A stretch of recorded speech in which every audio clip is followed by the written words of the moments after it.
வையம் தகழியா வார்க்கடலே நெய்யாக வெய்ய கதிரோன் விளக்காக செய்ய சுடராளியான் அடிக்கே சூட்டினேன் சொல்மாலை இடராளி நீங்குகவே என்று.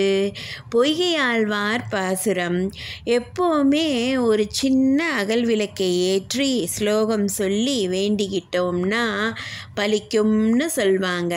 ஆனால் இவர் அல்ல அல்ல வற்றாத உயர்ந்த குணமும் மனமும் உள்ள பெருமாளுக்கு சின்ன அகல் விளக்கு எப்படி பத்தும்னு நினச்சி தம் பாட்டால் இந்த வையகத்தையே அகலாக வார்க்கடலை நெய்யாக கதிரவனை சுடராக நினைத்து பெருமாளை போற்றுகின்றாராம்.